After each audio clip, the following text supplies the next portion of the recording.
Well, everybody, let's talk about the Skyrim Stealthy Archer. Everybody's favourite. Characters usually develop in that direction. People tend to make jack of all trades characters and end up using bone light armour anyway, having wasted all their points on various things they're never going to use.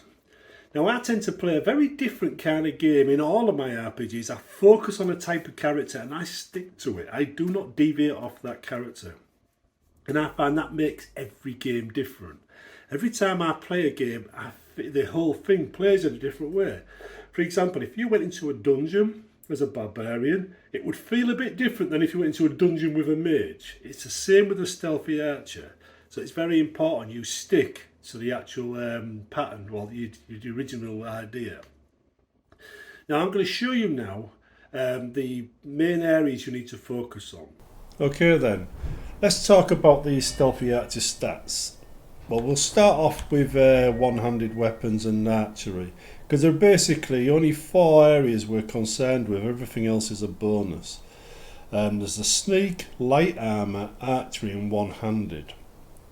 Now with one-handed weapons you might want to get double, the double flurry, which is this one here.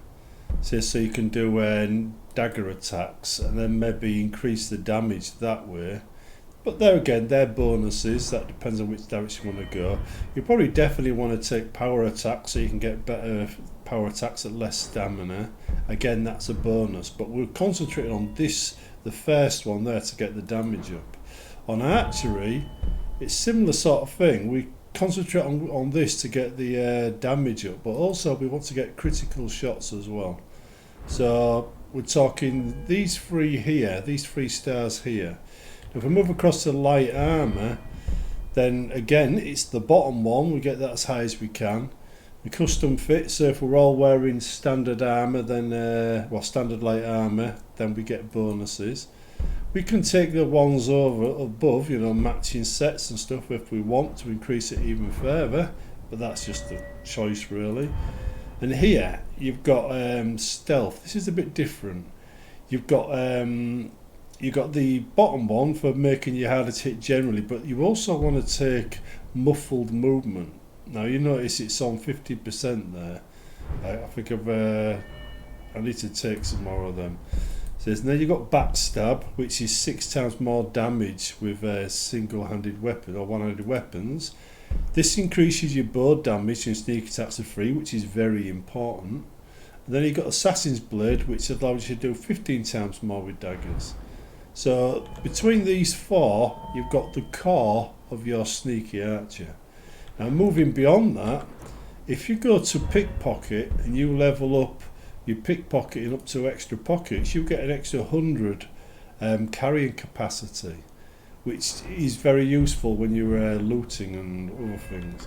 I also like to take a point or 2 in alchemy, so I can make potions, which is handy because I used it to make health damaging potions, so I can poison my arrows and things like that. Now enchanting, that's another option you can go down if you wish to, but that's beyond the stealthy archer thing. It's just a way of improving it further. I haven't done it in this particular one, but I might do later on. And smithing is definitely something you probably want to look into, especially with the light armour route and everything else. So smithing, enchanting and pickpocketing are all things you might want to check. Lockpicking maybe, but the main ones are going to be one-handed weapons, archery, light armour and sneak. Now you've seen the areas that you should be focusing on. Let's talk about it in more detail.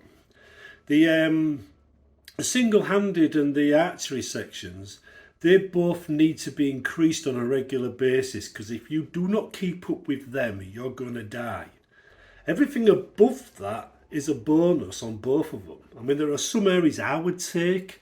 I would always take the double-handed thing and the damage boost for that, if possible, and things like that. On the archery, I might want to take critical all the way up to 3, to make it even more deadly.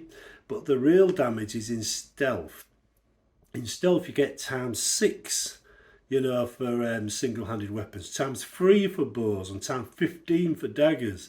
And that gives you a clue as to where you're heading with your stealthy archer.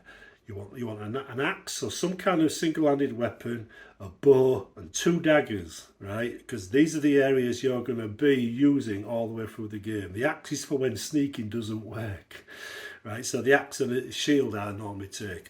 Block isn't really a skill I focus on, but it is something I end up using a lot, you know, to just bash things back, to stun them while I hit them with an axe. So that's one of the key areas. Now in survival mode, things change again. In survival mode, you've got the need to stay warm, to eat, things like that. And as a stealthy archer, you can do a lot of hunting to knock your stealth skill up. So what you really want to be doing is hunting deer and things like that, and then going to farms and getting like leeks and potatoes and whatever, and making stews. If you ate the leek or the venison on its own, your hunger would go up just a little bit, you know, or down a little bit. But if you made a stew, it'd top it up all the way. So this is the kind of thing that a stealthy archer could do in survival mode. But in survival mode, you can carry a lot less. The other thing is, if you're playing at a depth level, like I normally do, and you're playing a stealthy archer, every target you shoot at is going to look like a pincushion. You're going to have about 30 arrows in it. So you need to knock it down, you know, the difficulty down a bit. That's just so that bows feel like bows. When you're using swords, a depth is fine. But when you're using bows, it's ridiculous. You end up having to carry so many arrows, and 90 arrows might kill three targets. So knock the difficulty down so your stealthy archer feels like a proper archer. Also, you want to be looking at getting your damage up to 30% minimum for bows. And as well, high as possible on both, but minimum of 30%. The same with stealth. Early on, you fire an arrow, something runs off, you don't kill it, you never get a chance to do anything. But at least you'll get some experience from the stealthy attack. But when you get to about 30, they don't see you. They start to miss where the arrow came from. So you get a third and a fourth and a fifth arrow off before they notice where you are. So on the stealthy side, getting to 30 or 40% is kind of important. It's what you need to do. And on the armour, on the light armour front, the key point there is you want to get the maximum bonus on your armour you can. That means you take the perks that allow you to increase the percentage of your armour, you know, the bonuses you get. That's the first one. But then take one for using all light armour and matching sets, because that's another 25 and 25. That's a 50% boost to your armour's effectiveness if you wear a matching set or you're wearing light armour, you know, 25 each. So these are important as well, because that increases your survivability. And when you're running around, take every opportunity to snipe at things, you know, from hidden positions. And if you really want to consider expanding the character, making it unique, then there are a few areas to consider, right? First of all, there's alchemy. You can make potions of alchemy, you know, poisons, or you can make healing potions. So you don't need to use magic. And whether you go magic or you go potion matters. Right, because if you want to avoid magic and be a true wood elf, say in the woods, then maybe potions are the way to go. So you're talking blue mountain flowers for making the healing potions, or nightshade, you know, for making poisons. So you get your alchemy up. You can make some pretty powerful potions. That makes your bows, when you put the poison on the bow, even more deadly, especially if you've taken all the the perks that allow you to get 3 times damage on the bow from a sneak attack. Right, so the alchemy is kind of important. Then you've got like enchantment. That's always useful, is enchantment, always useful. I like to have that on most of my characters, but not necessarily always on a sneaky archer.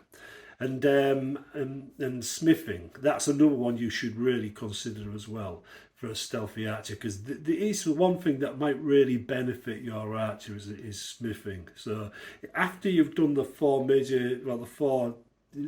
skills I recommend, they're the 3 you might want to consider.